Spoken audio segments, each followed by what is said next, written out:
If you open your console again, you'll see that your padro function is returning undefined. Alright, there it is. Even though you defined a return value, this is because parameters need to be given a value when you call the function. When you pass a value to a function call, that value is referred to as an argument. Here is an example calling a demo function and passing Naomi as the argument for the name parameter. So we have here a function demo with a parameter name, and then we returned the parameter name. We then call the demo function and then passed an argument, which is the real value, not the label.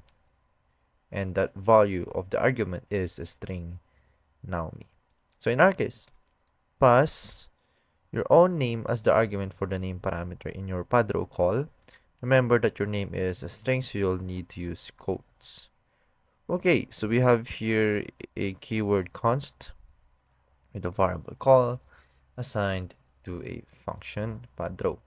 So in here, we remember that our padro function has been defined here, and it also has a variable called name.